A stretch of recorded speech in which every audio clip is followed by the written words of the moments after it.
How's it going, everyone?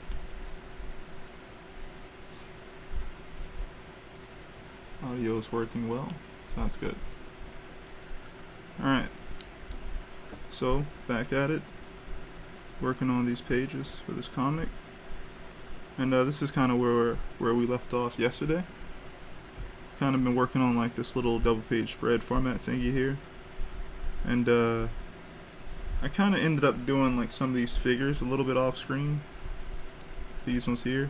Let's see. Like in this here panel. But yeah, I mainly try to focus on the flow. From being able to guide your eye from, around here, around, to just kind of clustering most of the people here. How's it going, Keza? But now, well, not now per se, but I'm gonna go back and try to add even more like I would say natural motion, natural movement. So what the characters are actually doing in this location. When I first started off, I mainly, like I said, was trying to figure out how to maximize the flow and readability of the panel. Nice. Thanks for coming by. Do you do art as well?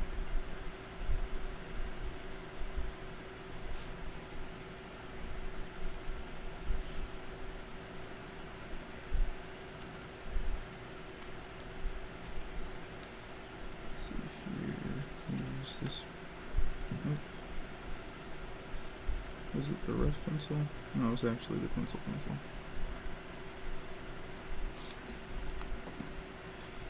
Yeah, a few more of these here and then I can move on from this part. So let's see here. One of my favorite, well, they just updated Clip Studio with like this new update and whatnot. It's been pretty effective. I still want to fiddle with it to kind of make better pencils and whatnot. But so far, okay, why isn't it letting me change? Okay. So far, the pencil stuff is okay. I kind of wish they gave us a better one, but it's okay. I think that it's just fine for them to kind of like give us something that's good enough and kind of like, allow us to imagine or like want to experiment. It's always good to have stuff out of the box as well, though. So, I don't know. But yeah, this one is a little bit rougher than I'd really like, but at the same time it has a decent quality to it, so I don't completely dislike it. That's why I've been using it, at least for this part.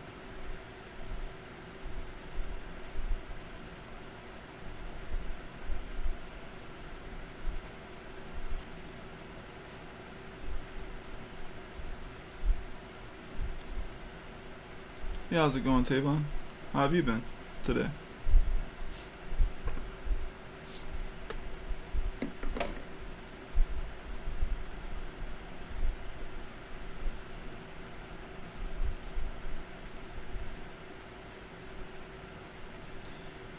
I don't know if I should have this person here getting cut off like this. I know their head's gonna get kind of cut off by the this panel joint here. It's also off a bit. It's a bit better.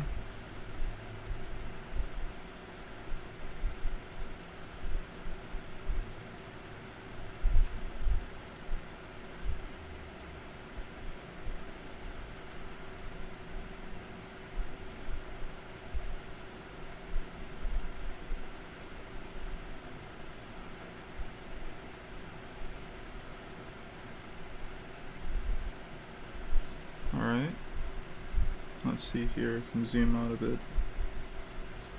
So this is at what, 50%? I don't know, these are going to be the main characters here, or the main characters of this position, where they are. I wonder, did anything happen today? I don't think I was paying as much attention to what was going on today.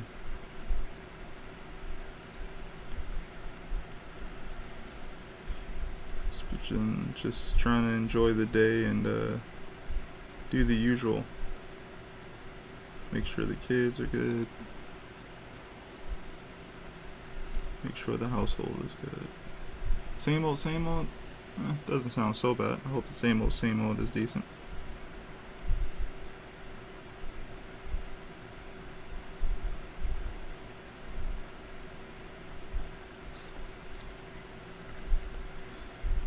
Now I'm starting to actually like dislike this pencil. Now I'm like, alright, don't like it as much as I thought I did.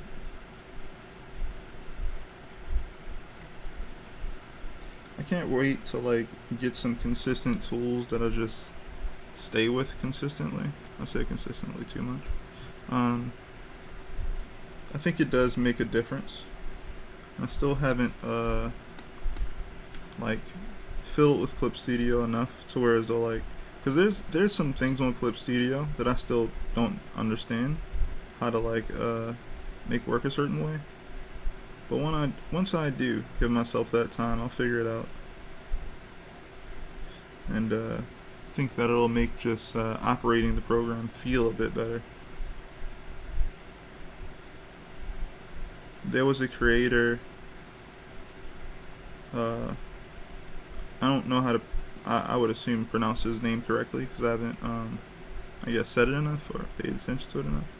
But this person, he had like some sort of attachment on the side, kind of I guess similar to like this right here. It might even be this, honestly. But I remember when I first saw it, I was like, what is that? But this person seemed to have like brushes, and but they didn't look like this, which makes me think like I have like the darker brush thing right here, right? Which means I can click it and go right to it and all that good stuff. But the way they had it was like these little icons. And I'm like, how do I even do that? Like, if this is the thing that they were using, I wonder how I can make it that way.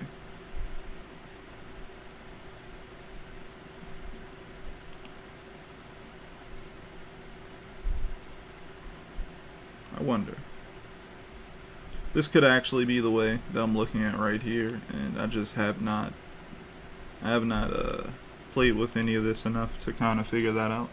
But I think it's a great amount of tools and stuff like that that I would have access to.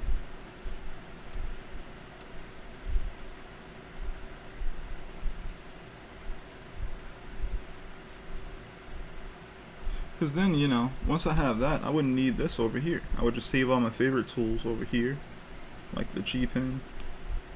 And I like the G pen, it's pretty cool. I would just be saving like my favorite pencils, my favorite pens, and stuff like that over there to it. I like the design pencils, this one and the thicker one that I had named Thick. You know, yeah. I like those ones. I think they're pretty cool. But yeah, basically it gives you more screen real estate over time. I still want to know how to make them icons, because if they're icons, I think it just will be better.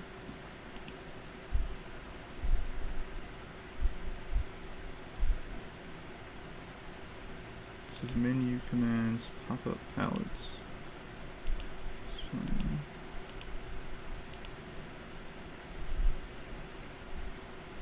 You can add, you can delete, you have settings for each thing. I wonder why it looks like that though. And this only gives me change order.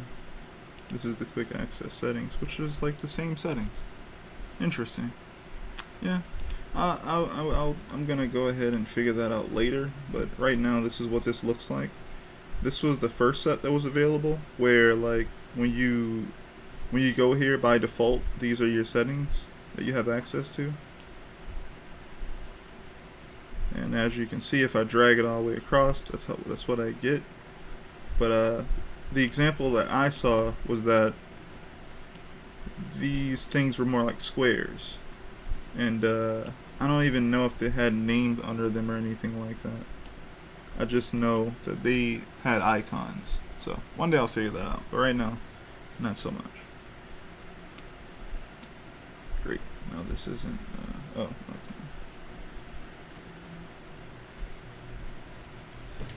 This is the design pencil, which I haven't used in a while. It's not a bad pencil though.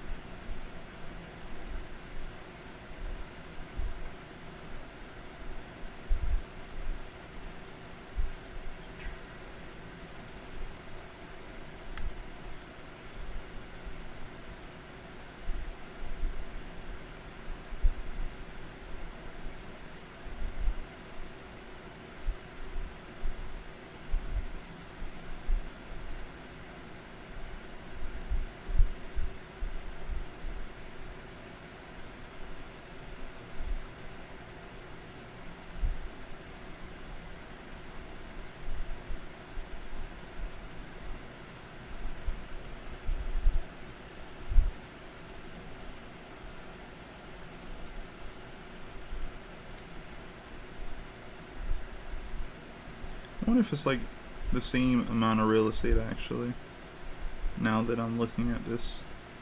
But I guess it doesn't matter because the other one, the other screen that I have access to, essentially would only allow me to like jump around. Like I'd have to hop around to another menu and select a different tool and do it again and do it again. And whereas though I'm like, I can have all my favorite tools already selectable. So it's like a way better situation overall. So I think that's what you get from that. And I can just pop this open if I want to and use these things over here.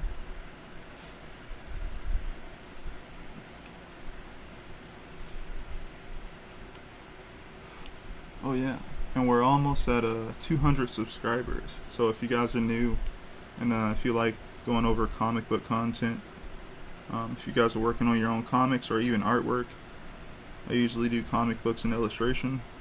I'm going to be doing more illustration stuff on this channel. But yeah, if you like that type of stuff, definitely subscribe to the channel. Kind of talk about everything that I'm working on. Other than just storytelling, other than just like story details of like the story I'm working on. We actually go over like, composition, storyboarding, panel flow, page flow, all that type of stuff. Stuff that I love about comics.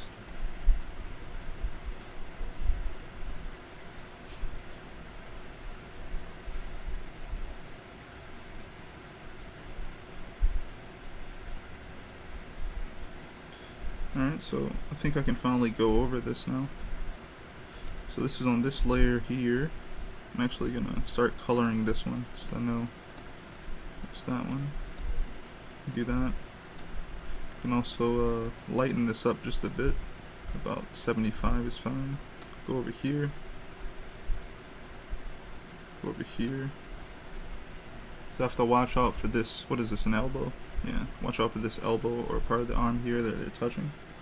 And I'll go ahead and I'm going to select black. I'm going to use this,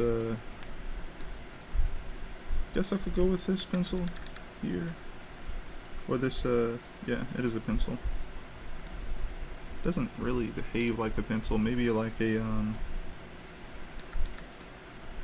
mechanical pencil, but like really deep. Alright, so let's see here.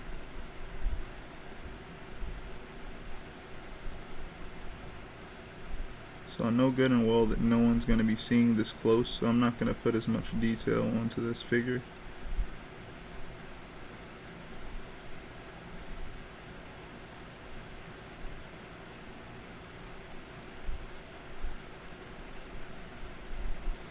I think I got the collar spacing off, that's why I'm erasing that.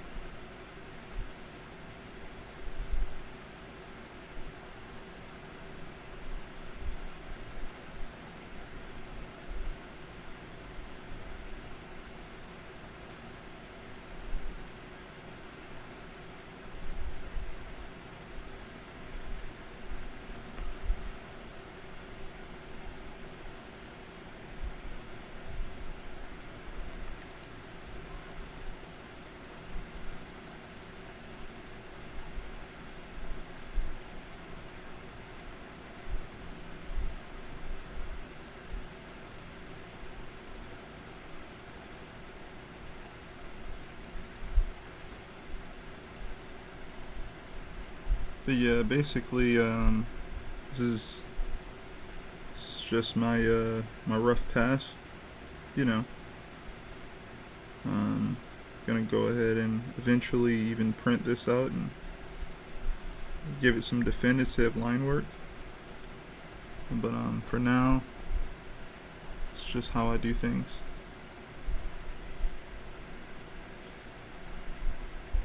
I still think it's very fun to do it this way though. I guess I just end up really enjoying the end result, and I'm kind of looking for more ways to experiment with this hybrid way of doing things, I would say.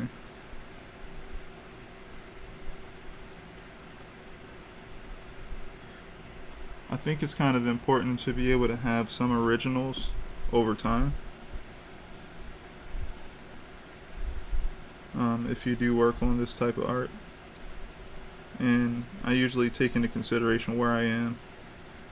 I'm not very familiar with like manga artists holding on to their comic book pages and or selling them later in time, but I know they do that a lot in America, in American comics, and to me that's less just like another way to make some income later. And if that's the case, I want to make sure that they look good.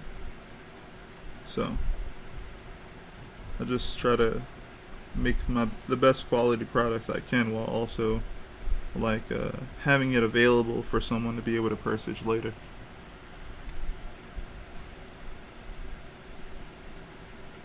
And even if I don't want to sell it, I could give it away to someone. That'd be cool.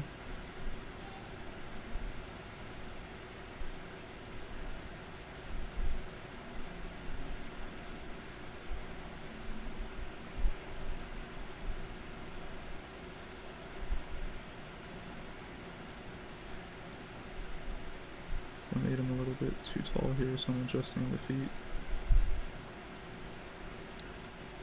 Alright, and we have this one.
Oh yeah, no fireworks tonight. It was really loud the other day.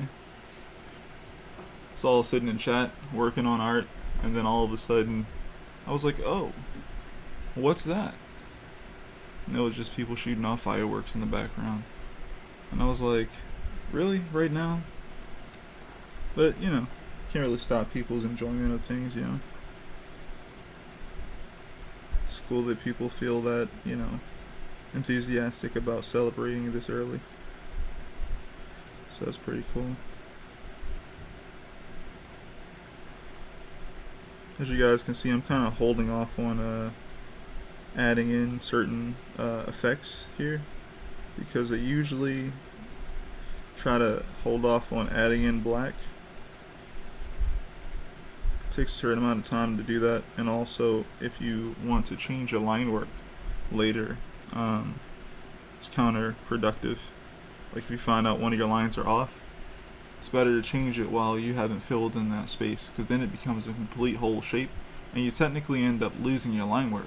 You know, your line work is now attached to the area you filled it in with. So it's a little harder to get rid of then.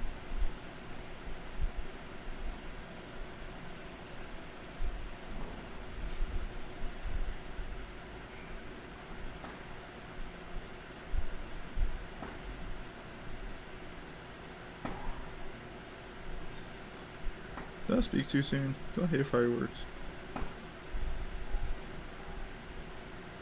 That's kind of funny.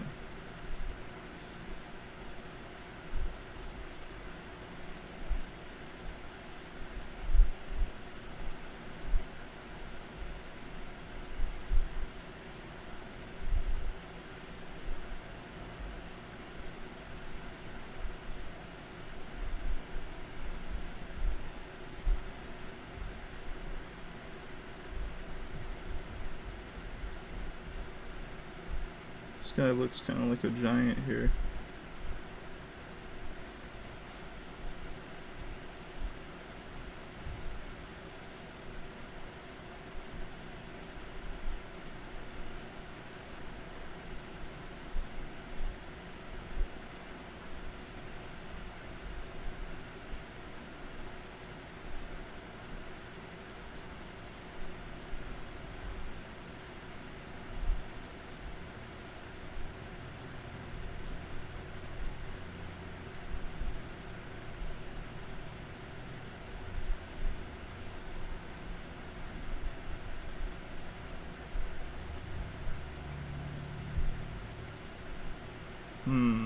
What is he carrying? Probably a really big box.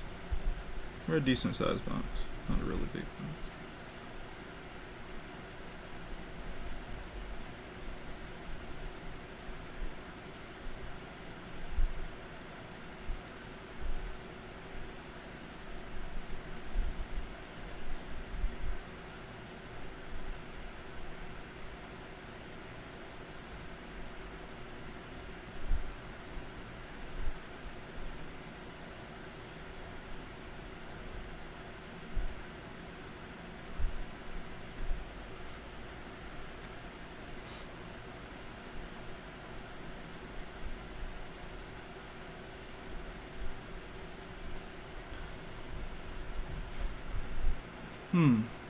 Anyone reading anything right now? I'm thinking about checking more things to read recently. I recently finished Blade of the Immortal, and that was pretty cool. I'm looking for more things to check out when I do have spare time. Usually not as caught up with certain things, but yeah, when I do give myself time, I do like to enjoy a bit of reading. Oh, why does his neck turn like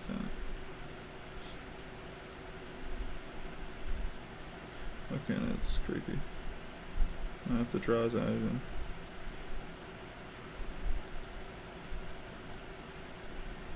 It's not what I wanted to do. But I understand.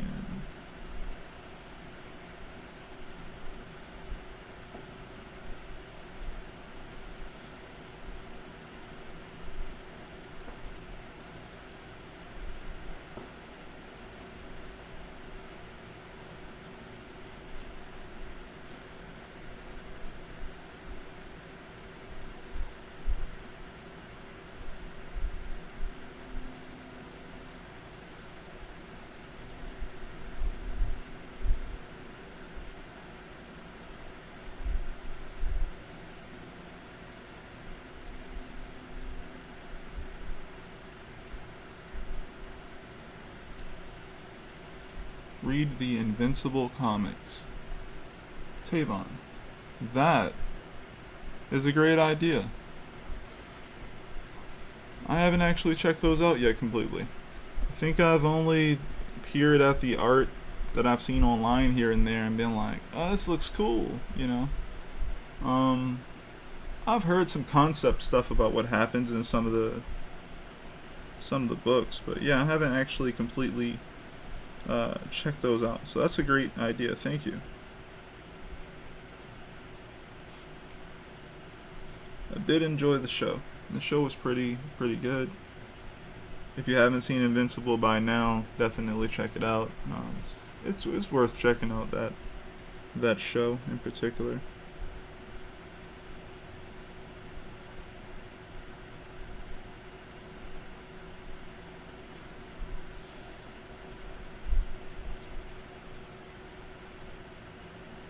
Alright.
What's something else good to read? I think there was a little subsect of like horror comics I was interested in. It wasn't Junji Ito, but it was someone else. I think Super iPatch Wolf made a video about this person and their work. And the way that they kind of doing their scenes, I was like, ooh, like that might be interesting to check out. I forget, one was about like this kid whose mom had done a thing that was really like vicious to someone, and basically it's like the kid is very fearful of the mom, and it's like a really messed up situation where like the kid can't really do anything, or it seems like the kid can't do anything, and he's very afraid of his mom and her mental state, and she's like watching him like all the time, paying attention to what he's doing, and yeah, I forget what that's called, but I wanted to see if I could find something like that, or find that comic again and check that out.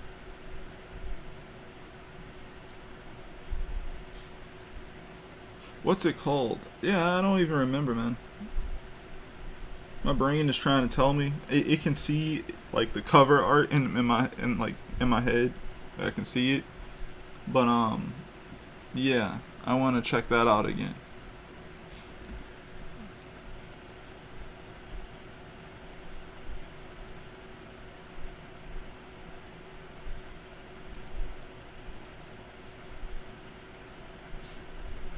What terms can I Google? Horror comic about... No, horror manga about...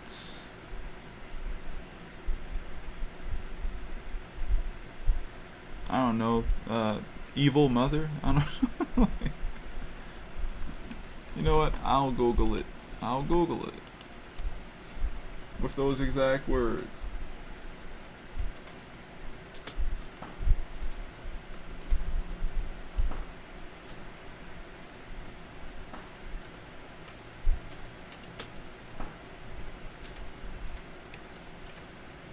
Hopefully that's not a... Oh wow, that was actually not that hard to find. Let me see here. Scrolling. Oh, it's called... I believe it's called Blood on the Tracks. Or at least that's the American name, something like that. Yeah, it's called Blood on the Tracks.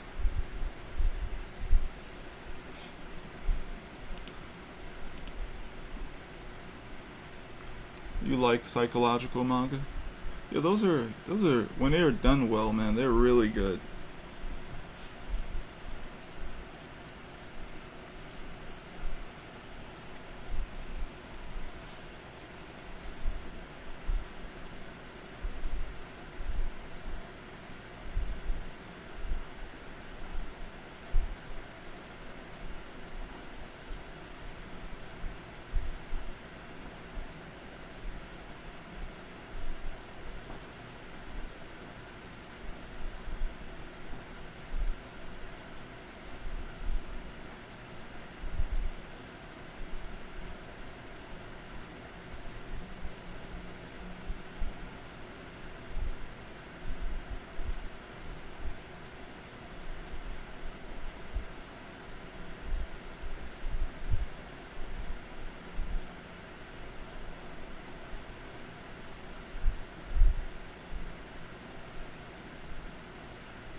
This guy looks kind of like Wolverine. Kind of just leaned into the look a little bit more. But obviously I'm not going to give him his claws, if that's the case.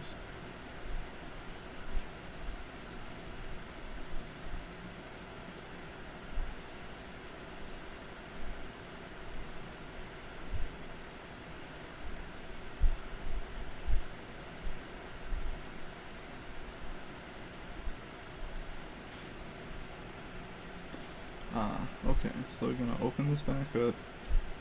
Gonna grab the lasso tool. Actually, what happens if I add something with this? Can I drag that to move that? Let's just add drawing color. What does that do? Oh, that. Alright, got it. You know what? I'm okay with that. What else can I place here?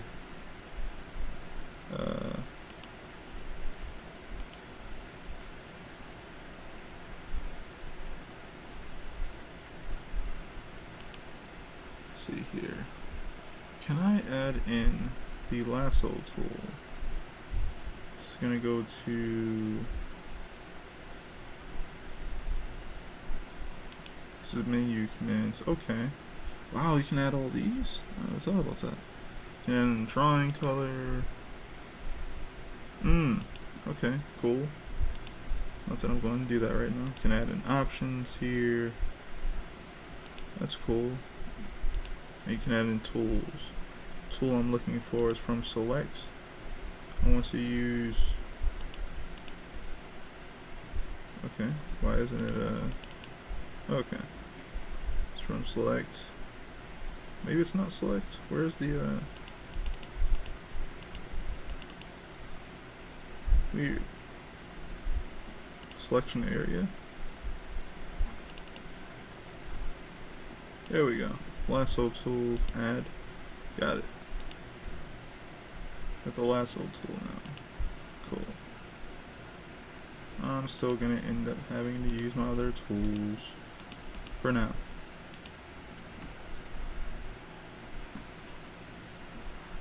So what I wanted to do was kind of like move this over here. Just didn't look correct. There we go. It looks more believable.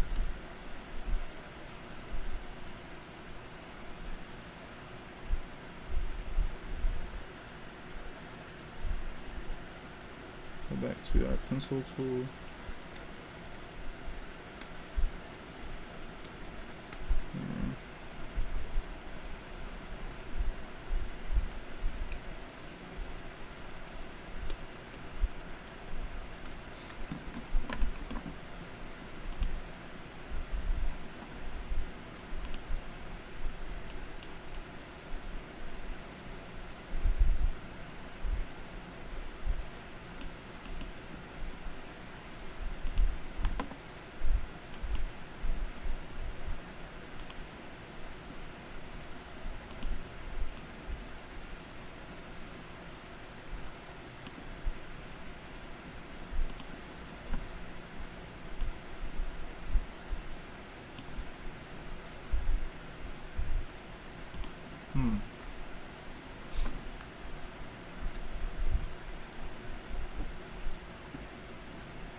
This is still in the right layer.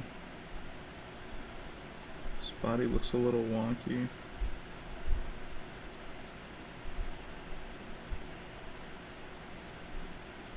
I want to change this guy's body type. That's what I'm going to do.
Okay, what else can we add here?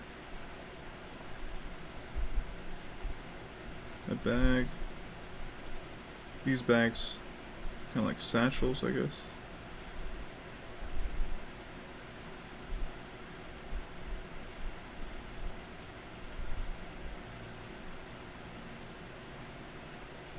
And this is going that way, so this one should be going forward, right?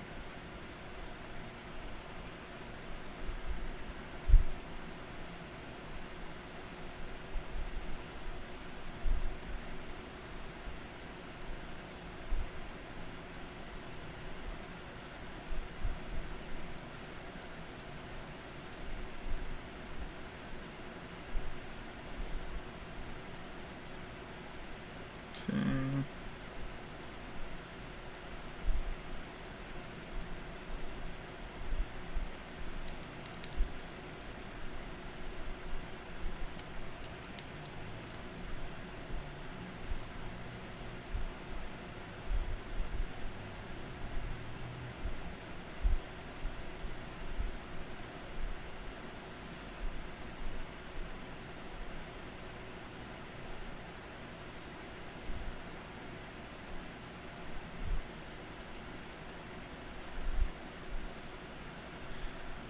Oh yeah, so let's see. Did I actually put any of these brushes on here? So here's this random brush that I downloaded. One sec. And I've been using it mostly on like my iPad or whatever. Where are these things at? Should say download. Oh, I'm already in the section. Is it at the bottom maybe? No, I guess just, okay, it's right there. So we got these joints, right? Let me go ahead and place these up here. This is one of my favorites. So I'm gonna place it down here, right? And this is basically for hair. Isn't that cool? Right? You can like do hair strands like that. I think it's pretty cool because well, pretty obvious, but basically you're working on some hair or head for a character. You need those nice looking strands or whatever. You know, you can kind of throw these lines. It's also great for curly hair. I think that's what it's basically meant for, actually. Sometimes I don't use it for that though. But it's up to you how you want to use it, obviously. Right.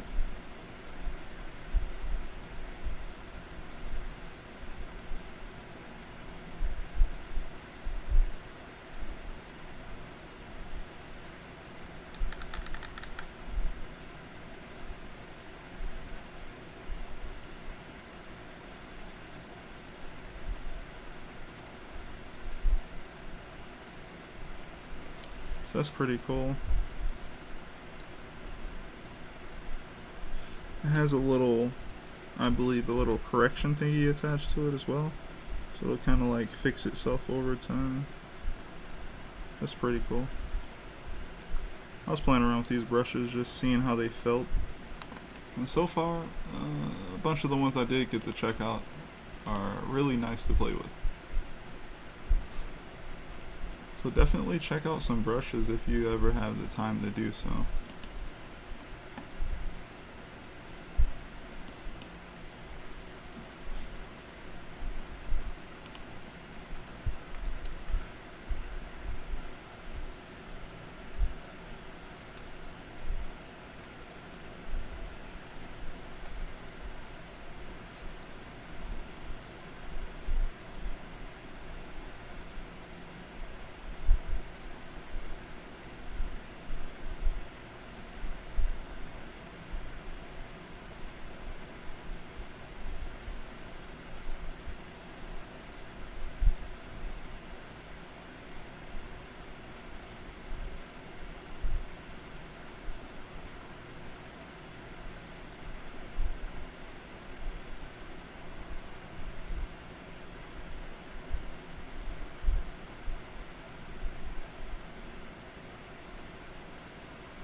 Nice. I like the way that one came out.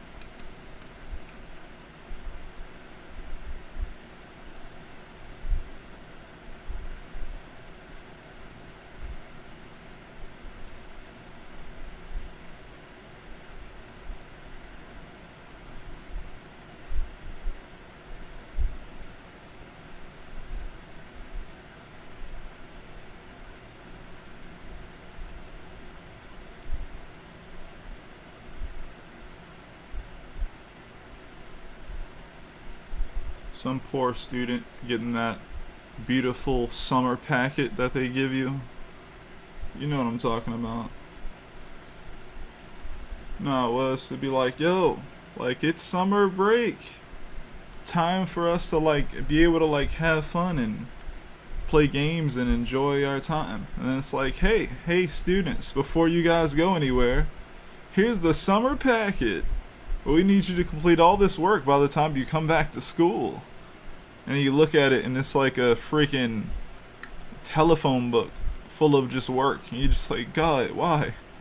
I just want to enjoy my time with my friends. I just wanna play games. I just wanna not do schoolwork, bro. Like, you know? And then everybody who's clever figures out how to get it done like 1 week before school or some crap. Oh man. School back in the day, man. From what I heard from some of my friends, it did not go away after my class. It seemed to stick around. Most kids still get those giant packets and have to do them before school comes back again.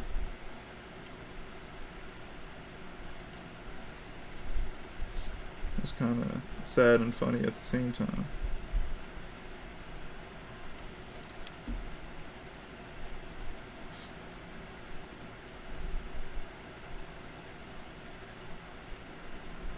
It's all holding on to his book bag.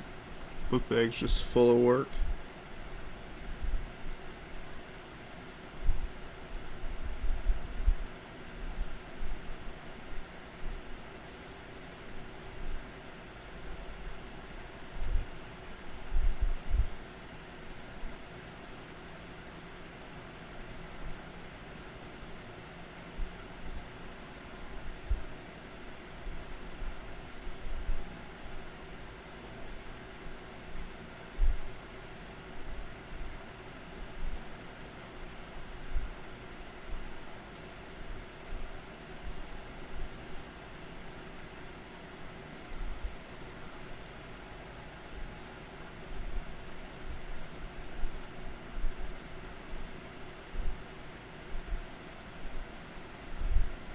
It's funny how like vivid that memory of school is, though.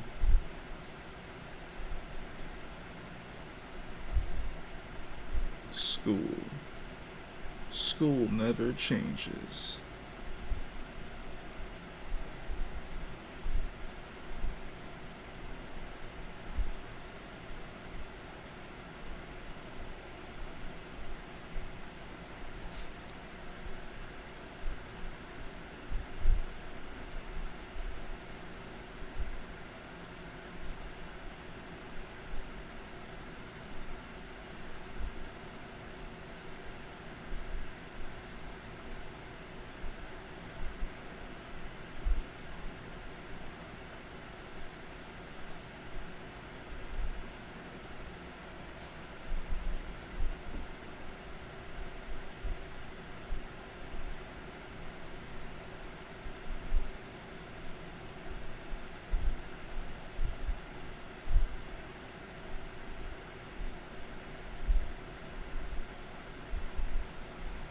Hey, how's it going, Thero?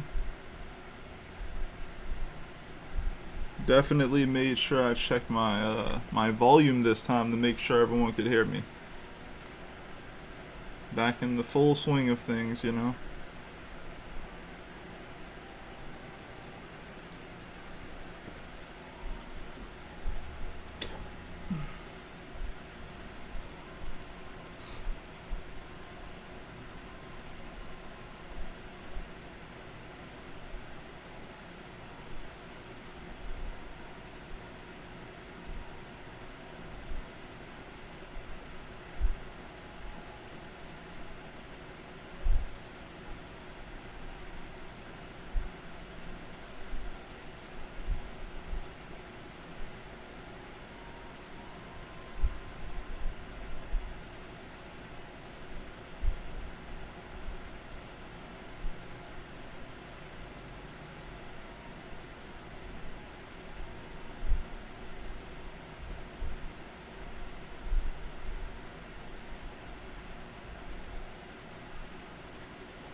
Oh, how many pages am I so far? You talking about with these storyboards that I'm working on?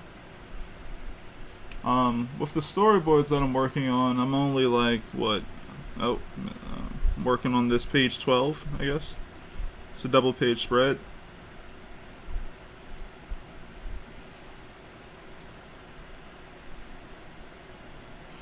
Um, but yeah, that's where I am with this. This is chapter 12. Yeah, it's chapter 12.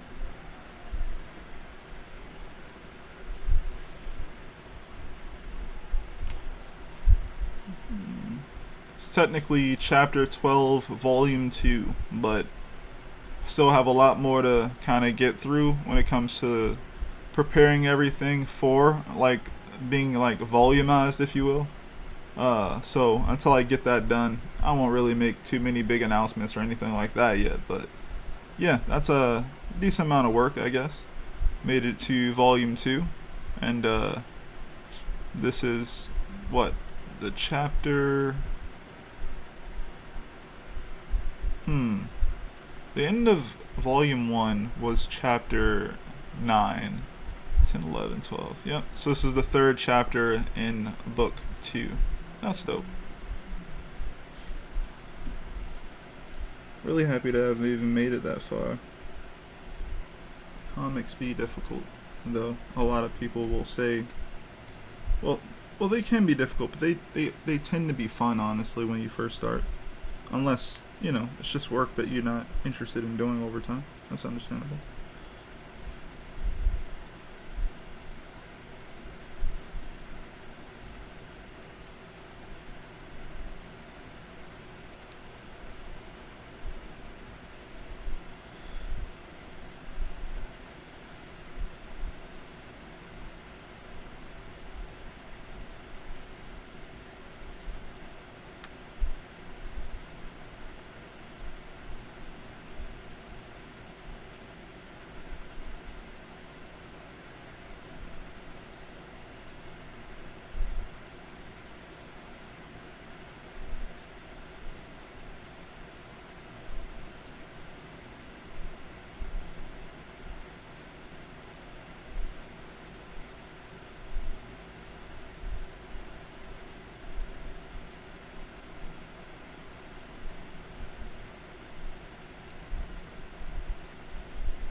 It's pretty dope. The hardest part of doing a story is really starting. You think so? I feel like the hardest part of doing the story is the middle. For me, anyway. I feel like a lot of people can start, but like, I feel like when you actually have something you have to like adhere to. Like, for example, right? If you go like, I'm trying to turn my music down, right? If you go like, yo, like, I, if your main character says something like, I'm gonna be the greatest, whatever, to ever do it, type thing, right? Now you have to literally, like, you have to literally prove to the reader that you did that thing. Even if you quote unquote did that thing, you have to prove that that journey was worth it, It's why I always think, like, man, like, when Naruto did the whole ending of Pain fight and everyone was, like, holding that man up in the air and, like, cheering for him, Naruto could have ended right there, to some degree, because he already accomplished what he always wanted. It wasn't necessarily that he wanted to be Hokage. It was just that the most respected person in the village was the Hokage. And he finally had earned everyone's respect in the village. So, in that way, it already kind of accomplished its goal, in my opinion. But yeah, said in your case, you always kind of second guess the writing, and over time, you'll just be going back and forth with the writing and never starting. Oh man. If you're really into writing, I can understand that. But in my opinion, right? It's better to just start with something that's good that you can build off of, right? It means like you want to definitely put your foot in it, right? You want to definitely go out of your way to make it as good as possible, but you also want to you want to be able to just build off of it. I know my chapter 1 isn't like perfect or anything like that, but there's a lot in there. It's like I put a lot of hints in there to things. I put enough character acting in there, to make sure these characters were believable, or at least they were going to be consistent from this point out. So I try to introduce you to what the characters are like on their day to day, how they interact with each other, what's their relationship like, and then introduce you to the things that don't fit in their life and how they deal with that. Then I build off of those things right around the end, which is like, okay, like if you go forward from this point, all these things that are in chapter 1 I'm going to build off of. Chapter 1, even if it's good, has to be, to me, a really decent setup arc or a little decent setup chapter. Everything in chapter 1 you may not even come back to until 10, 20 chapters from now. But as long as it's in chapter 1 and like you don't go away from it, like you don't essentially go around yourself or go against yourself, you stay consistent with that, I think all you need to do is have a really good start. Alright? Like good enough. Once you have that, that's great. Because if you had a really, really, really good first chapter, now you have to fight yourself every chapter on, right? Because now you gotta be able to say, yo, I improved. But if your chapter 1 is so magnanimously amazing, how the heck are you gonna beat it in chapter 2, 3, and 4? You would have to spend a substantial amount of time just building that. And that's very difficult for most people to do.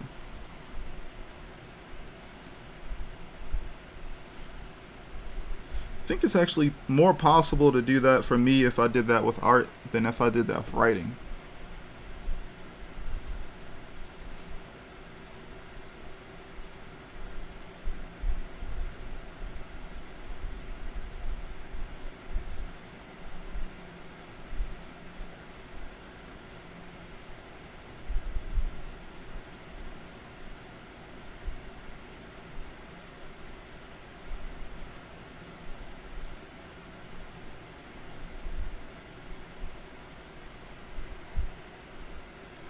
But yeah, man, I think you got it, man. The best part is that you're thinking that much about it. I think a lot of people just I feel like a lot of people who put out just okay content, for fun, they don't have to think much about it because they know they're just putting out something for fun. But when you actually have like intentions, whereas though you want this thing to be really good, sometimes that'll stop you from putting anything out at all because you're too busy trying to kind of like just make it real good. And you're gonna second guess yourself all the time when you're trying to be good at something. I can't say that I'm into writing that much. I'm trying to make sure that the writing for the character is solid, while making sure the story is saying something without being preachy. And also, keeping a level of action to maintain a viewer's interest. Yeah, that's understandable. Yeah, because at the end of the day, I mean, it is an entertainment form, but that's another thing, right? Like, I don't know, man. Depending on how successful you want your thing to be, right? I feel like every story, no matter what we know it by, or well, no matter what we know it to be, the success level is definitely it's kind of a factor of like entertainment value and essentially how good people think it is even without that factor there. Like, for example's sake, right? Full Metal Alchemist is probably one of the highest rated stories when it comes to the genre of like manga. Definitely in the shonen genre, right? Definitely when it comes to brotherhood, right? But when we talk about how successful that show is, in my opinion, it's definitely because it's just really entertaining to watch. It's not just because the writing's good and the characters are good. There's a lot of shows with decent writing. There's a lot of shows with really good character interactions. But some of them you may not even heard of, don't fare too well in the entertainment department. So you're definitely right when it comes to like figuring out, trying to make it entertaining. But you have to figure out what your angle is gonna be through the type of entertainment you can provide with your story. You know, the whole Full Metal Alchemist thing is like, yo, we can do some jokes, and look, it's alchemy. We can do this and make that happen. We can do this and we make that happen. And because, you know, this action type has such variations to it, it can consistently be entertaining with how you can do it, or how character A can do it, and what their powers are, you know.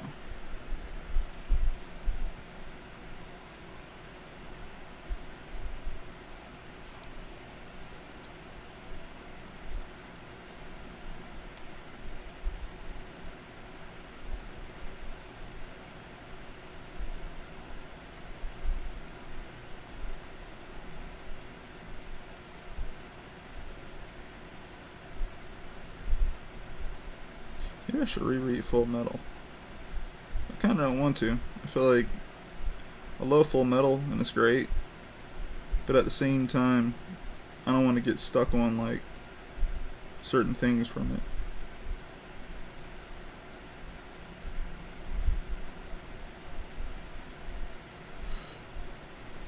I think I'm gonna also take the journey of checking out older movies again.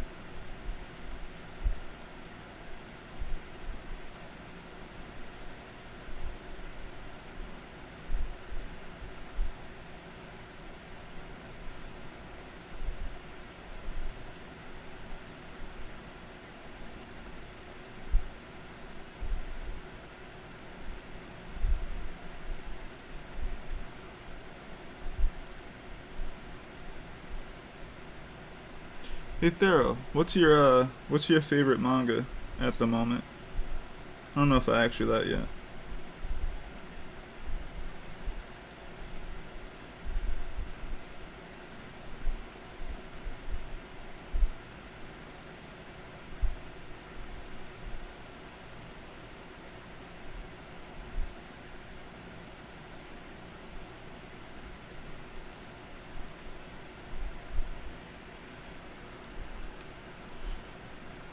True. Plus, I think with the current story, I'm pushing for a more mature audience.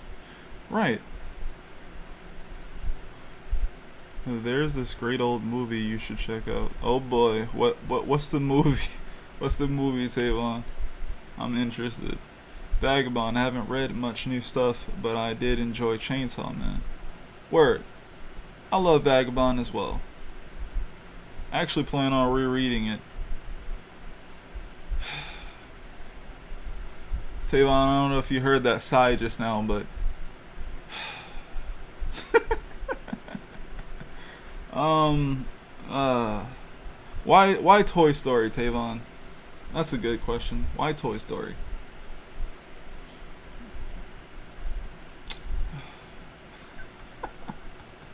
Actually, it's so funny. I bought Toy Story 3 and I never watched it. I just was like, yeah, I think I was just building to the Blu-ray collection back in the day. And then I just got busy and then I just never watched it. And then I just lost interest. I was like, I don't really care that much.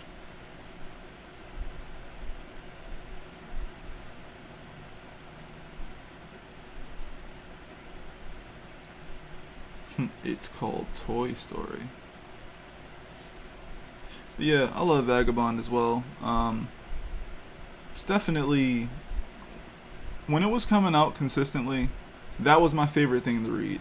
Like, even if I was reading One Piece or something like that, when Vagabond was coming out consistently, I loved reading it. It felt like I was learning while reading. It felt good to read. I love the nuanced expressions that Inoue was able to kind of put into each chapter or each panel. Uh, I love that he's really good at action and motion, but he has such varied abilities when storytelling. You know, he's not like, oh, I need to do an action sequence because people know I can do it, and if I don't do it, then I'm just a disservice. It's like, no, I'm really gonna like do a good job displaying these characters, like in this location, in this moment in their lives, and I think that's a great storyteller when you can just literally, like, you know, you have entertainment value, but you make the storytelling a part of that entertainment process. You know.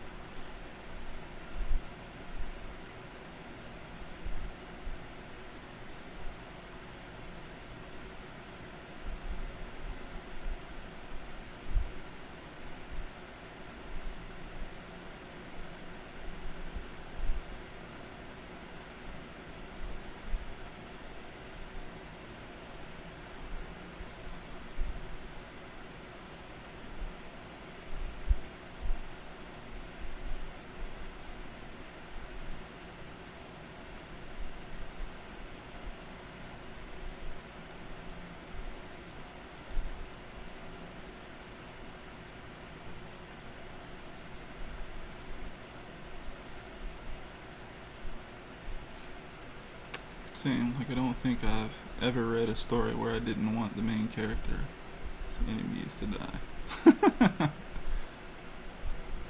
The main character's enemies to die.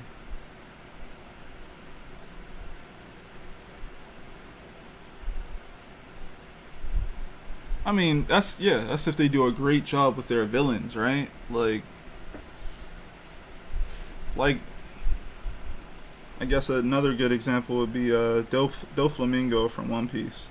You know, did such a good job just showing that guy's character off, honestly, with the backstory and everything. Um, but like, I mean, you got that guy. You got Poochie, I think, from JoJo's Bizarre Adventure. Um, there's definitely some villains out there. You get some sort of emotional like like anger towards when they do a good job displaying them, I would say.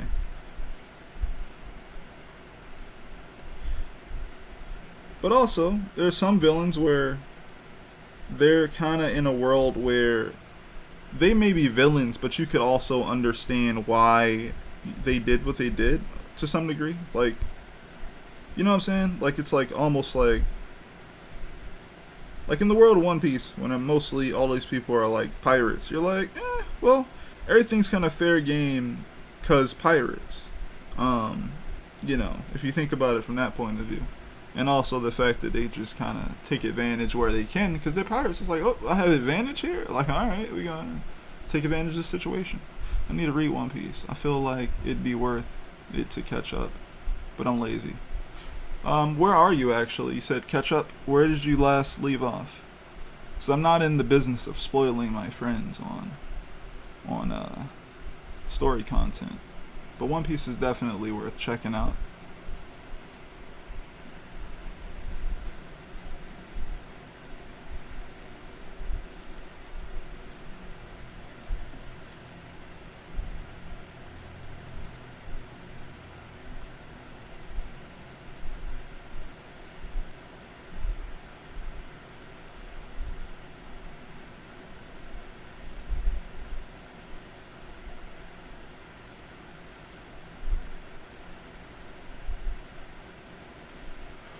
Around the end of Marine Ford.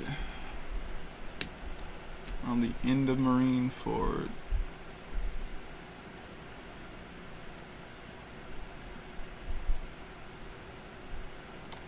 That's a decent amount away, though. That's a decent amount that you've read. Um, but yeah, if you enjoyed getting up to that part, you'll definitely enjoy some of the parts like you like afterward, I would say. And I say some because everybody has different tastes, but you know, uh, East Blue was pretty fun, and then that into all the other things, and my favorite and a lot of people's favorite is Water 7 in East Lobby. A lot of people like Thriller Bark. You know, there's a lot of good stuff in there. The thing that Oda is great at is small or short format and long format storytelling, where it's like it's a loop, where it's like a puzzle within a puzzle. That's what he's great at. And because he's great at that, he's one of the greatest storytellers when it comes to doing a long format story. I feel like a lot of people are looking for those either more personal stories where there's less characters that could be long format, similar to like Berserk, or they want those more actiony stories that are, you know, not based off of necessarily adventure, but more off of action. And they're more snappy, so they can do like stuff like big, you know, war arcs and, you know, fighting and stuff like that is the main draw. And that's not how Oda is built, right? Like Oda's like, he could do that, but he likes to do characterization. He likes to do long format and short format storytelling where you're like, oh snap, like that's the clue from chapter 100, the cover page, and now you're in friggin' chapter 400 and that guy finally appears and you're like, oh my god, like, you know, like you start thinking. It's basically like, you know, it's written in such a way whereas though you can start believing that he's really planning so much stuff out and there's going to be payoff for it. And I think, in my opinion, that's where he kind of kills all the big three. That's where he kills most people in shonen just for that. Where he's done so much work with his characters and characterization that it feels like paying attention to them actually pays off in the end. I mean, you saw Marineford. You also, that means you saw the progress of Helmimpo and Kobe. Characters that in any other comic we would probably never see again. And if we did, they would be in the exact same position or look exactly the same. And I enjoy that type of storytelling. I think it's really good.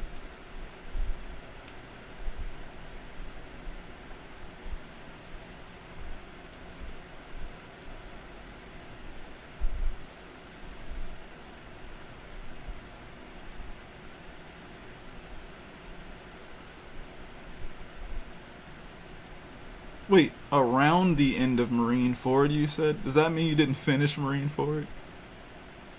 I had to reread that, like, wait a minute.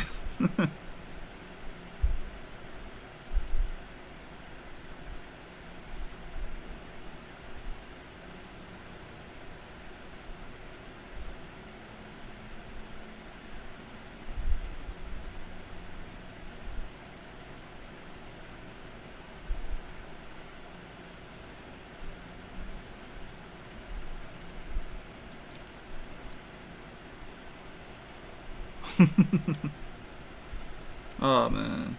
Well, if you didn't finish it, you should definitely finish it. I kind of got to where the things happen to two people.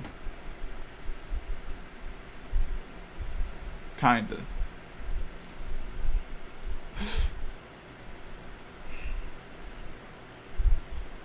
Thorough. Thorough, you finished it though, right? Like, you didn't just stop at that panel though, right? Like, it ain't really stop there, right? Like, please tell me you ain't stop right there, bro.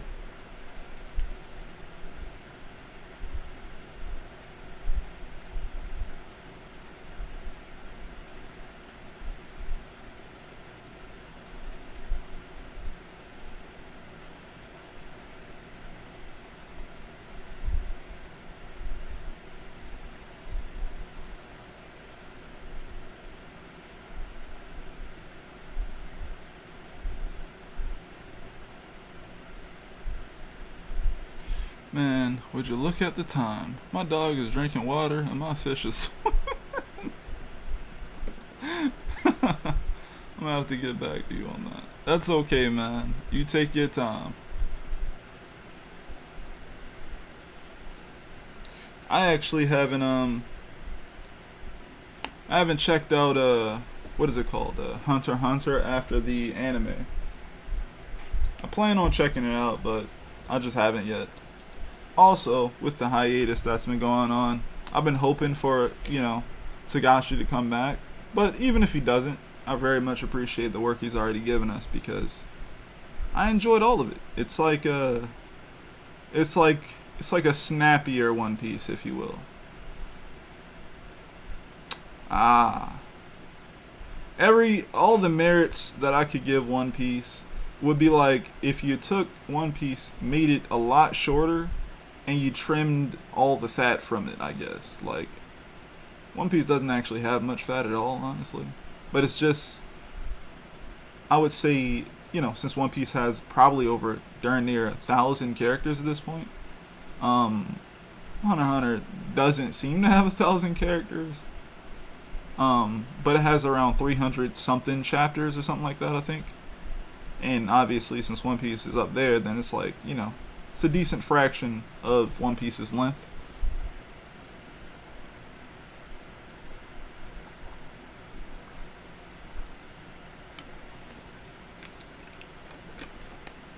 Including the cast size, with also probably the most in-depth power system in anime.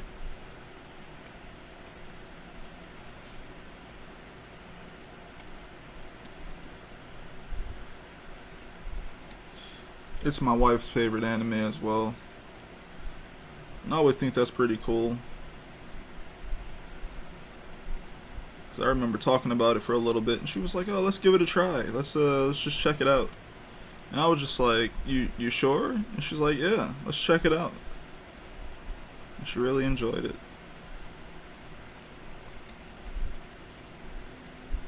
It's definitely one of my favorite anime as well, and it's one of my favorite things that I've watched. I think the funny part was I jumped to the season that everyone was talking about. I jumped to like probably one of the last seasons in the anime, and I was just like, "What is everybody talking about this arc? Let me go, check it out." Doubting it as soon as I went into it.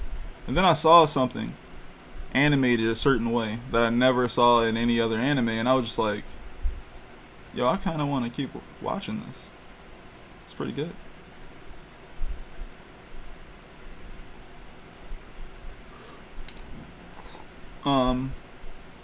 How's it going, Georgie? Altrodesi is the best country? Okay. Let me see here. I'm gonna Google that and see what country that is.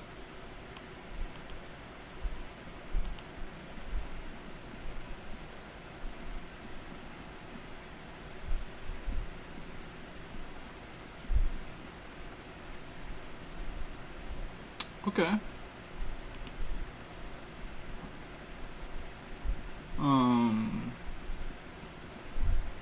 This is a dark game. It takes place in a fictional dystopia. This state circa 1982. Huh, there's some sort of lore going on here. From a game called Papers, Please. Alright, I'm not familiar with that game, but okay.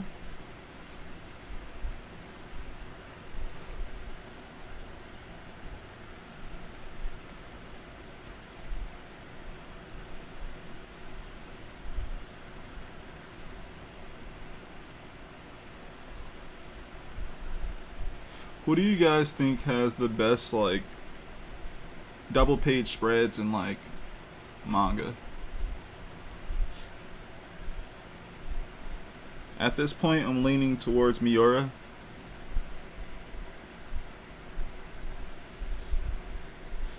Re-seeing Miura's artwork again, after he passed and people sharing his art, started remembering what those things looked like and was like, oh yeah. This guy was phenomenal at scale. He was phenomenal at scale.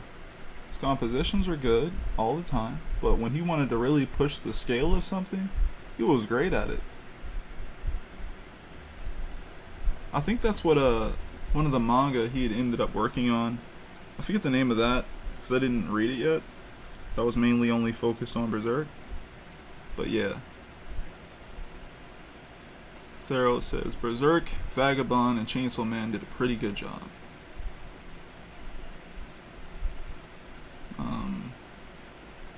All right, Georgie. I don't think it's that difficult, but okay. Mira was just flexing, honestly. I mean, he definitely has been working in the on comics for like years and years and years at that point. So he definitely knew what his like niche was, if you will, like what he wanted to go by. And that definitely was scale. And obviously he was really good at rendering and things like that as well.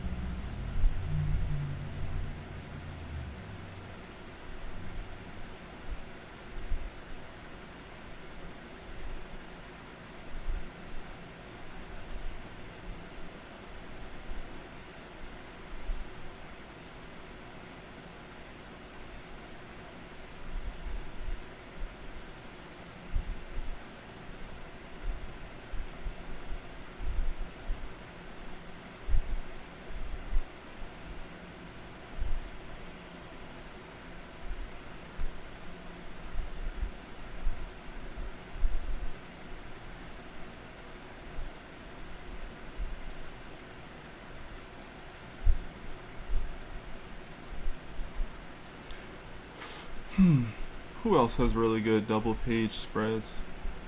Um, Oda does a good job of it. Who else? Blade of the Immortal. Blade of the Immortal has some really interesting double page spreads, I would say as well. Oh, of course. Otomo, and also what's his name? What's his name? Murata. Murata is great at double page spreads as well.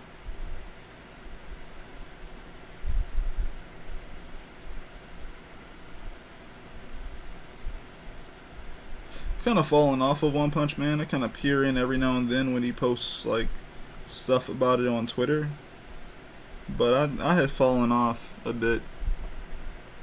Otomo does everything really well, so he doesn't count. That's not true. They criticized him for not drawing attractive women. Remember that? Maybe you don't. Maybe you don't remember that. I always pick up on these random stories. But yeah, they supposedly criticized him for not drawing attractive women, and he was just like, why is that all you care about? I could draw other stuff. And they was like, nah, where the attractive women at Otomo. And he was like, but bikes, pills, action, drama, suspense. You don't like that? Where's the women? Where's the women, Otomo? Please. Read it. Read my comic. Otomo's everything. Murata kills it. Yeah. And if they don't... That's how they really were, man. That's how they really were, man.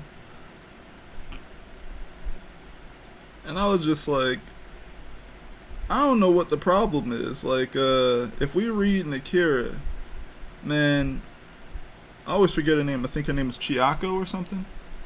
That's like the hardest woman in manga. Like, did she not, like, do what I think she did with that missile launcher? That was so cool. That was one of the coolest scenes I ever seen in the manga. And I was just like, oh my god, like, that's cool.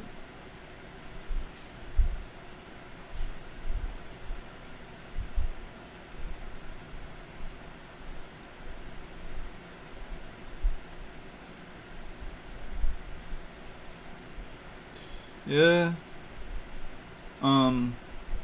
You still haven't finished Akira? You and Kai, man, I pray for y'all, man. I'll be like, what's happening? I think I'm at the start of book 3 after they leave the base.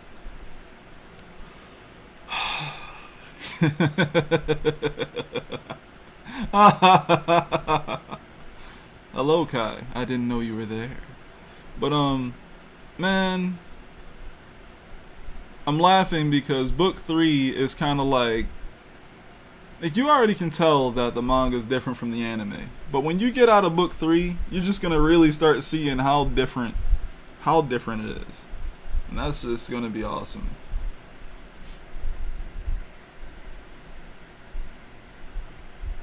I keep forgetting sometimes that Akira is technically my favorite manga of all time.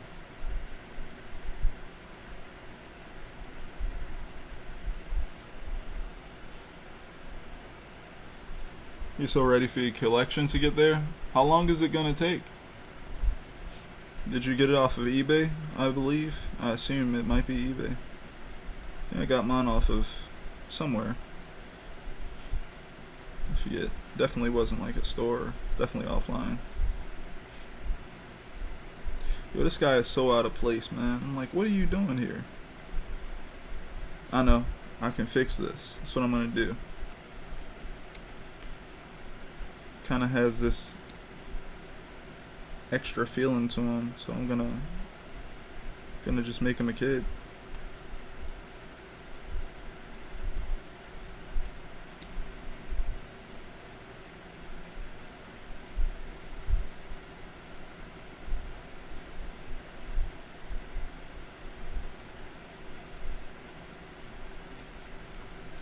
And I'll just change that around.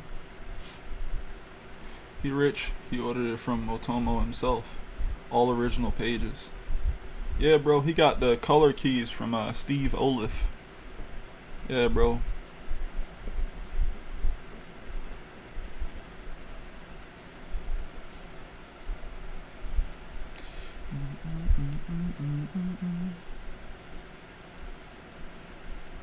If you guys don't know, Steve Oliff is he's the colorist who essentially did the American adaptation of Akira, and he colored all the pages.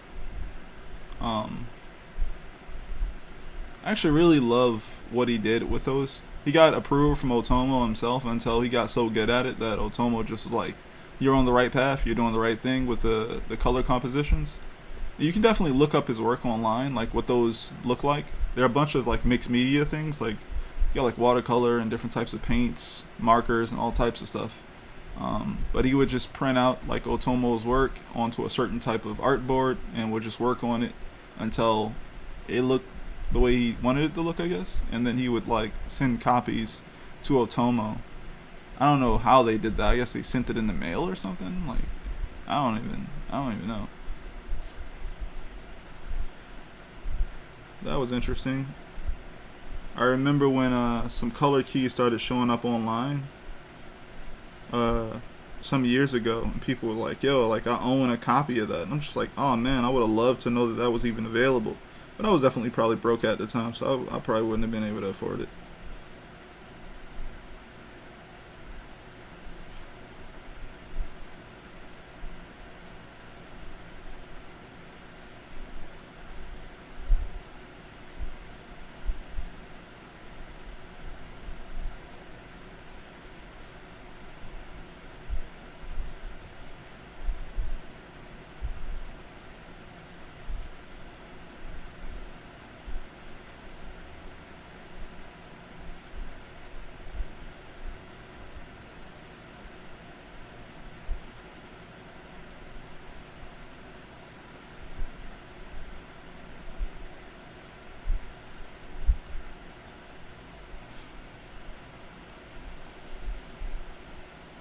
I don't know why it feels so weird to see how well his colors fit the story. Yeah, man.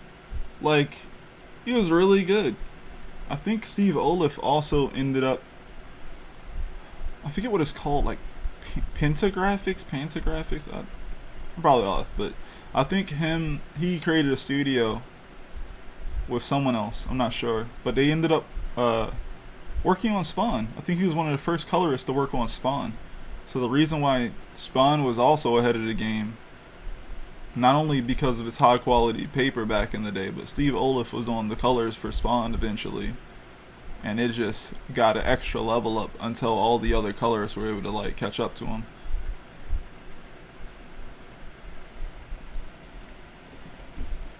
And I'm sure working on, Akira helped, because Akira probably sold decently well, I assume, and people definitely was talking about it consistently.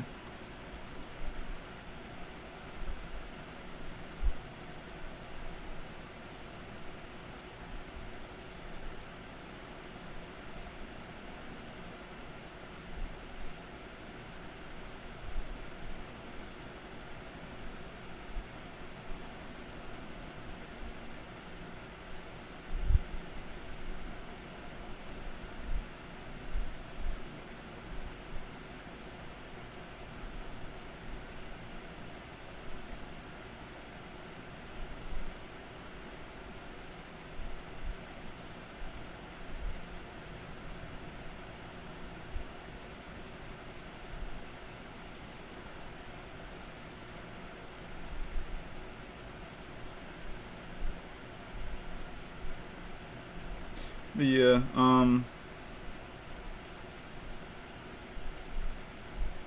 if I have like think about like favorite colorists right now, I think like three come to mind, right? Steve Oliff is one of them for his rendition of Akira. I think his stuff is great for that, just that, right? That's one of my favorite things that I've seen done. The other one is Gundam the Origin, the manga. Man, that joint is crazy. It's amazing in black and white and in color. If you guys haven't seen Gundam the Origin, the manga, the storytelling in it is so simple to look at and understand. It's great. Like, it's great. The person who worked on that definitely can draw, but they definitely understood, like, they definitely wanted to put flow and composition ahead of any rendering or whatever the heck that, you know, like, that they wanted to do. And then, oh, you said, I forgot his name a lot, but the colorist for Thor, God Butcher. Thor, God Butcher? Let's see here. He said, Thor, God Butcher. Ah. Oh, Assad Ribic, I believe this person's name is. I could be off on that. He's a colorist, yeah, so he may have worked on that. Let me see here. I think his name is Assad Ribic.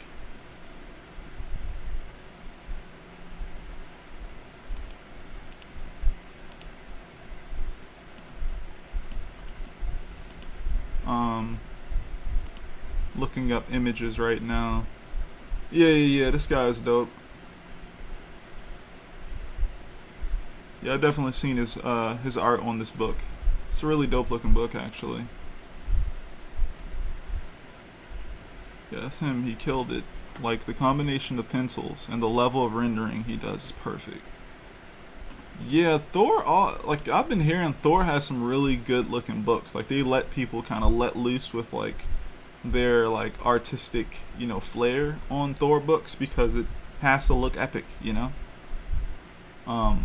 Slight detour, but some of my favorite Alex Ross, like, images or, like, covers for Thor is from Alex Ross, and it's actually a, like, lady, like, what are her name? Female Thor, I guess is what they call her. Like, her covers look freaking fantastic. But oh yeah, the third person's work, who I really like when it comes to coloring comics at this point. I think they go by, or their name is Marty Gracia, or Gracia. You've definitely seen their work before if you've been checking out any of the X-Men content right now. They've been working on, they've been working with Jonathan Hickman on, what is it called? X-Men, what is it? It's X-Men. My brain right now. His name is freaking comic. Powers of X and House of X, Powers of X, and even I think it's called like Swords of X. Yeah. All three of those books look fantastic. The coloring, the drawings, the writing is good. Like, it's really good. And Olivier Coipel just kills it no matter what. I don't know who his colorist is, but they work together so well. I know he worked on... What did he work on? Olivier Coipel. Of course, Google isn't going to get that one. It's okay. It's okay, Google. We'll get up there. Alright, Olivier Coipel. And I know he worked on AVX, or Avengers vs. X-Men.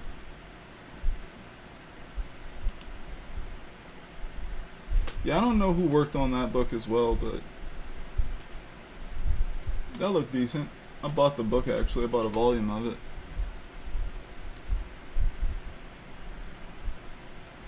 I don't know who worked on that. Who's the main colorist of that?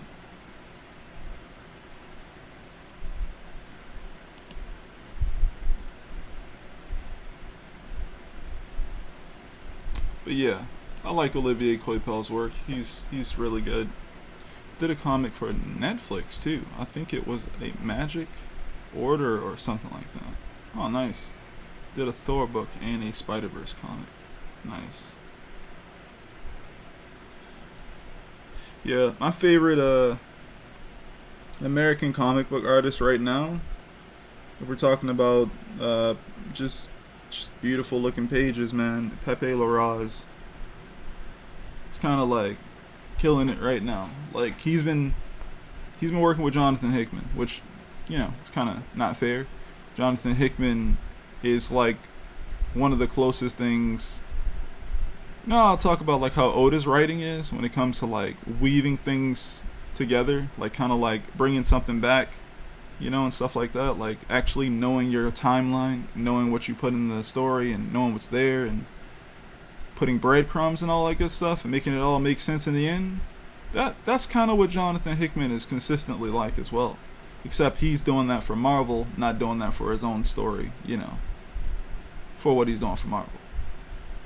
So every run he's ever done for Marvel is a buy to me. Like if there was a buy list for Jonathan Hickman, everything he's ever done for Marvel, you know, like the Secret War stuff, like the Incursion stuff, same stuff, right? Fantastic Four joint, I forget what that's called right now. His Avengers run, the X-Men stuff, all that stuff is a buy. You just buy it. It's that good. It's actually worthwhile.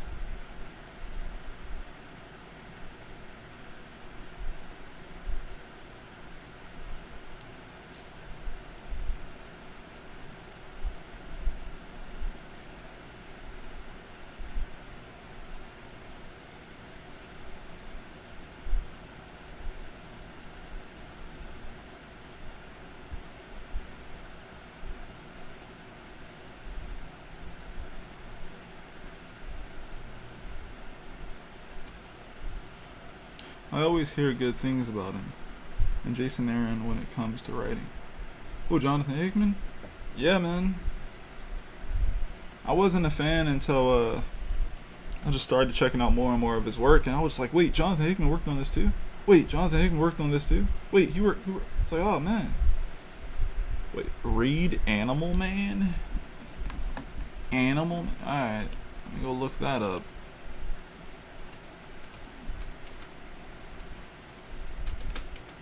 Read Animal Man. Okay. Animal Man. Animal Man is a fictional superhero in the DC Comics universe as a result of being in a proximity to an exploding extraterrestrial spaceship. Buddy Baker acquires the ability to temporarily borrow the abilities of animals.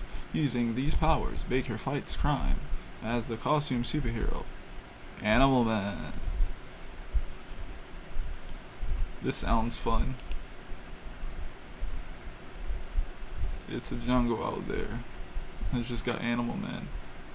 Oh crap. So this guy's like DC's answer to like, what's the name of that freaking Animorphs? Maybe Animorphs came out first. I don't know. I mean, maybe this came out first. His first appearance was in 1965.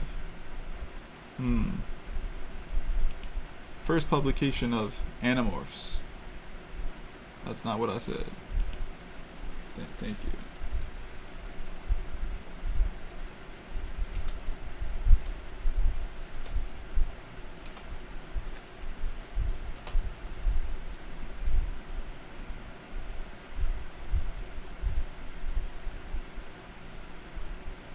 Yeah.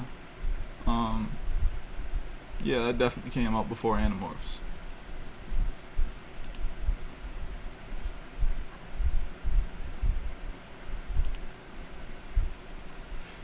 He's so unpredictable. Wait, unappreciated. I know he sounds boring on paper. Why do you think he sounds boring? I don't think he sounds boring at all. See, that's what's wrong with like man, nah, that sounds great. You know what sounds boring? A character who could do everything. most of the time those guys to me sound boring. A character with like a subset of like skills that they use to like get by in life, that's pretty interesting to me, because it's like even if they grew and got more power, it would still probably follow their same power set. So you're watching someone use their creativity to show how this guy would kind of get by, in an everyday struggle, essentially. And I think that's more interesting to me.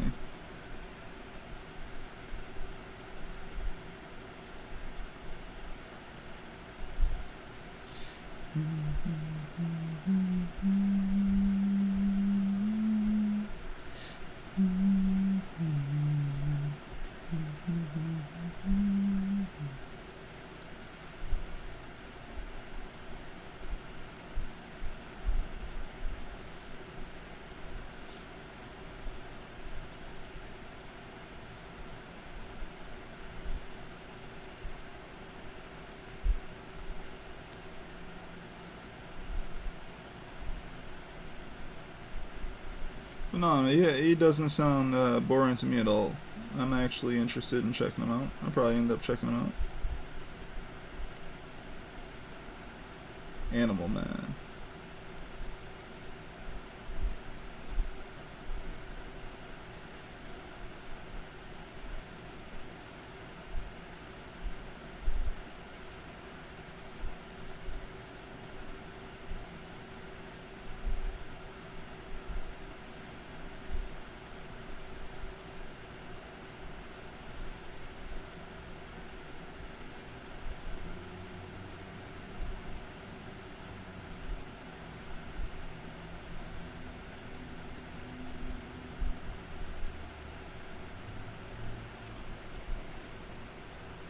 Kind of sounds similar to like Beast Boy, but different.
Well, yeah.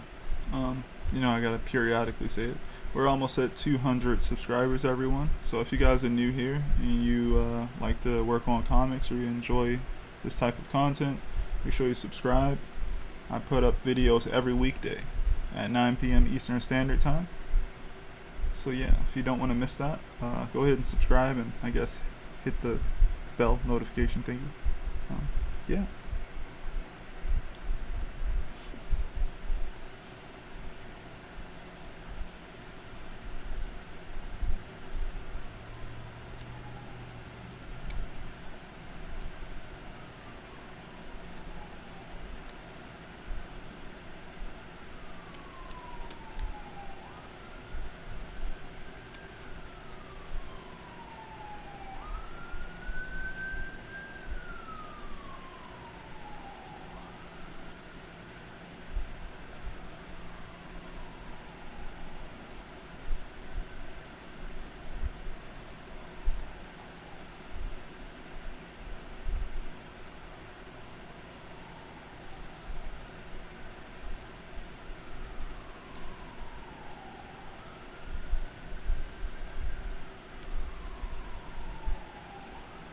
I got a dip, but I'm gonna keep you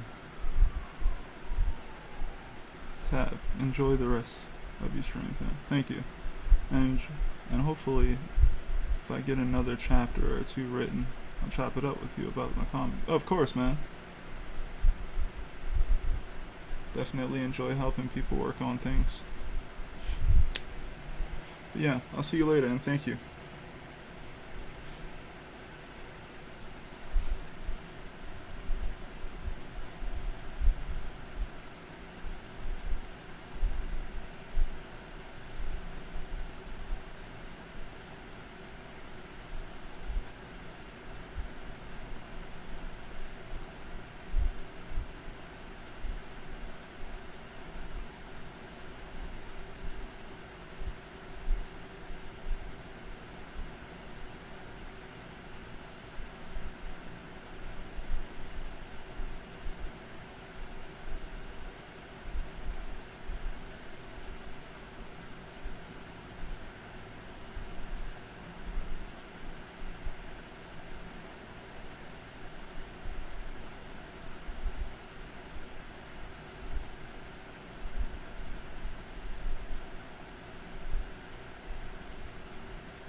Figured I'd go ahead and draw this character here, you know. He's like in the shopping area, you know, and he's all...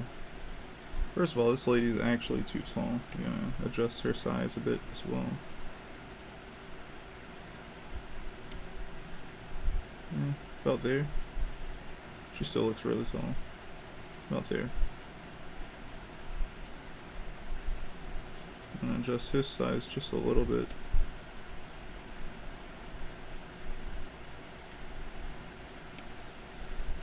Adjust yours. Oh, of course that's not even on the same layer. Yeah, this guy's over here trying to sell someone a dress, you know what I'm saying? He's like, yo, this is, I think this is your color, you know what I'm saying? Put this guy here.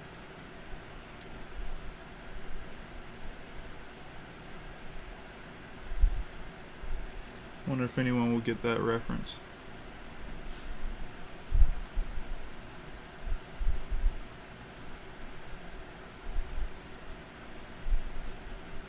This hanger looks off, but yeah. Pencil.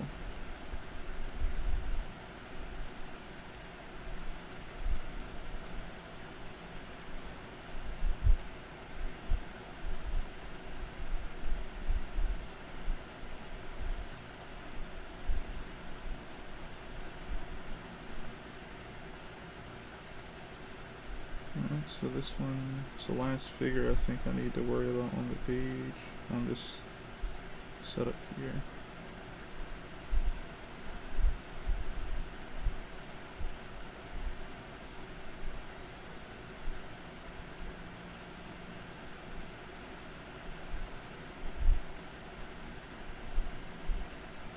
I don't like this pose at all, actually. I wonder if I can just draw something new right here.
I guess this isn't bad.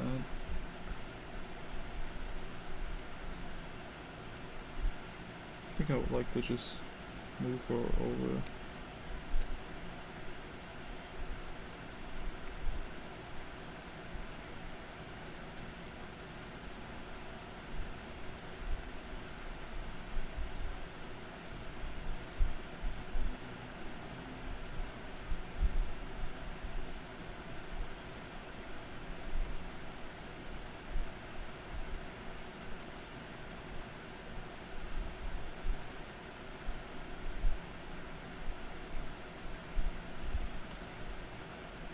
That could be better.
So it's kind of like the bones for most of the stuff here.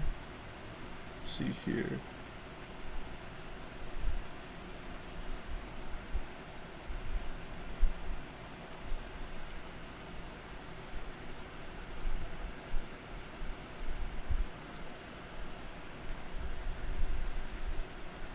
I've got like these two guys here. I actually feel like their models ain't that bad to like work with.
Alright, I think this looks cool.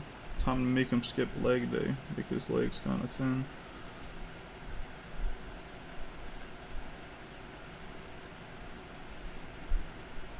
Not that thin right there. That's a little too thin.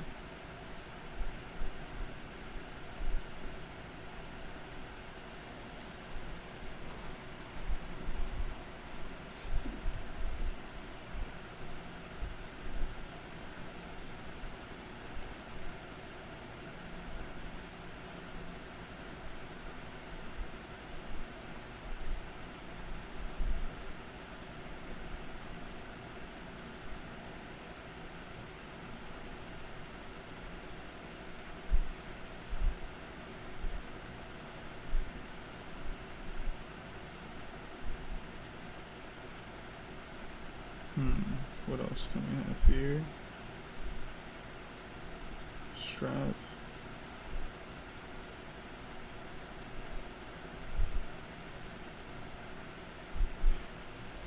You know what was really uncomfortable back in the day? I remember trying out those little backpack joints that they used to give us. They used to have the little strings you would pull. They were just like freaking little sack bag thingies, you know? And I totally forget the name they were called, but honestly. But they just had these little drawstrings, and you would pull it, you know, and I guess you could put some books in there, but I was like, yo, these are like the worst book bags, man. Like, them joints had no comfortability to them. They were just some strings that you would pull to like close it back. I've seen a lot of people with them. I think some people I've seen with them were mainly into sports back in the day. I was just like, I tried them. I was like, yo, I never want a bag like that. Like, yo, you can like keep that. Like, I'm good.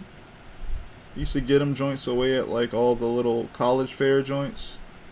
You know, you would go there and you would sign up, or you like try to see how this college is gonna be to get all the information and stuff. You know, and it's like, man, these things kind of suck.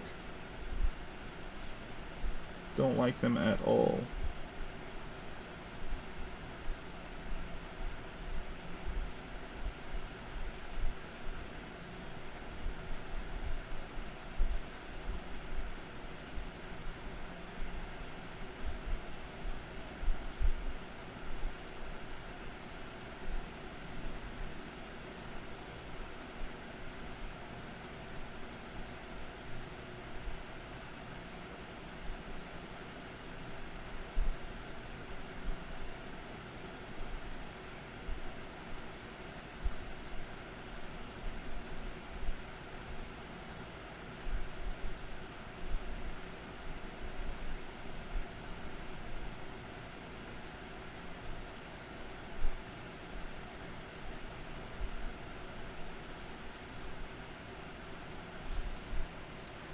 Yeah, those were dumb.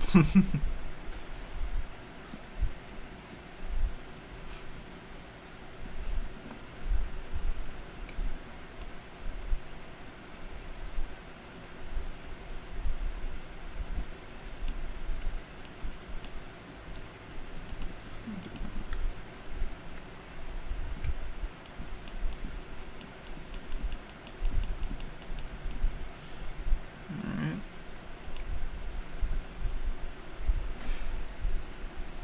Oh no. Okay, there we go. Yay!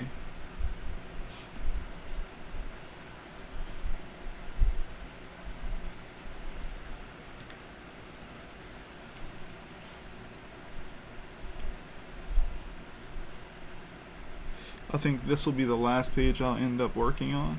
But yeah, again, if you guys are new here, please subscribe to the channel.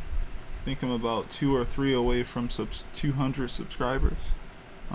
If you guys enjoy comic books and content dealing with like the panel breakdowns and things of that nature and artwork, I'm producing a video like this every single weekday. So at 9 p.m. Eastern Standard Time. Right, and this is okay. So they walk, they see this. Cool. It's always funny when I see it this way though, because now I'm like, alright, well, oh, I see what I did there. Cool.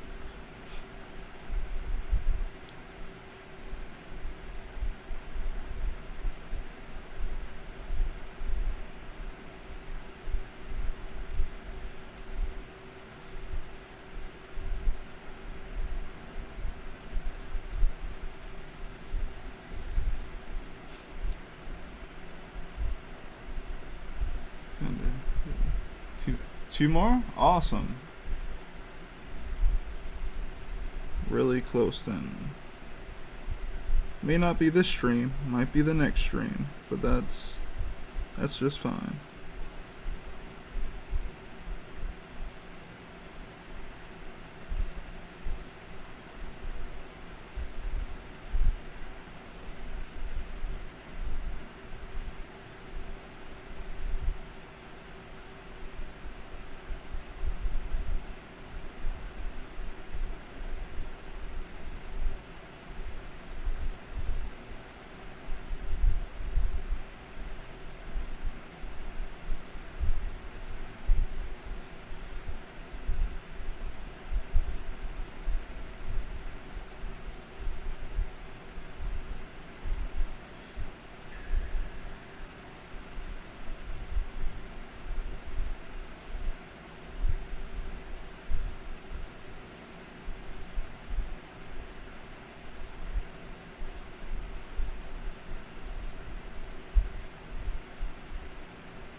I got a message. Let's see what that is.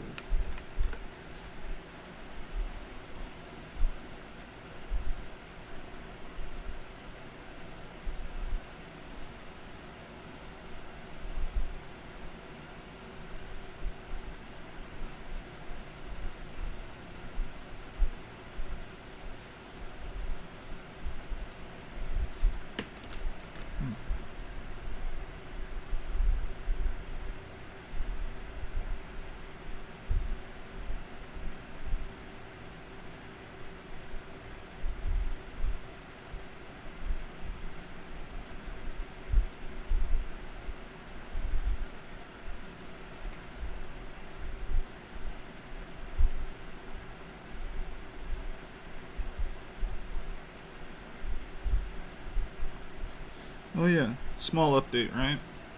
I've been taking a character design class, and I'm still really enjoying it. It's a class taught by the artist Aruseli.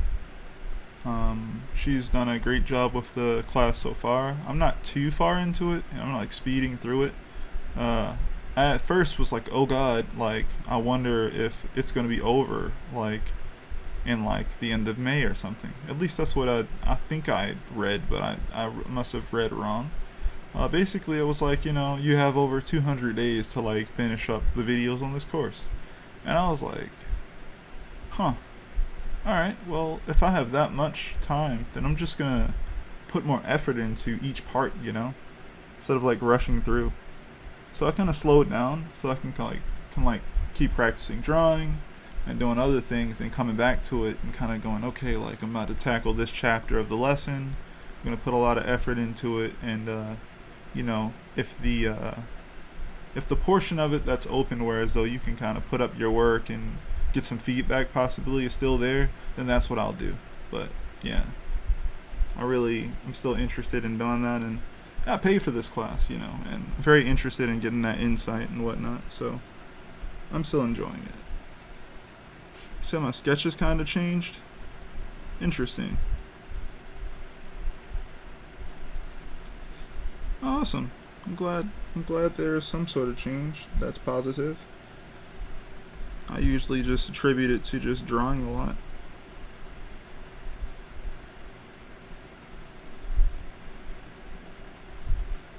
Oh yeah, the first stuff in the course was kind of like drawing bones directly on an actual person and putting them in place.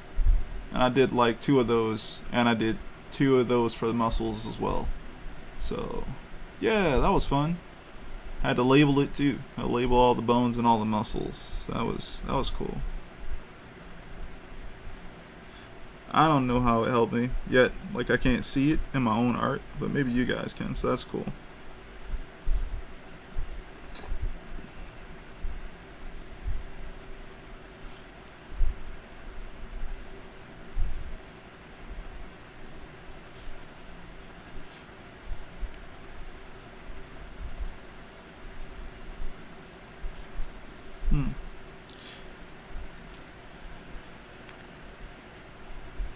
I think this is where I'm gonna finish off, everyone.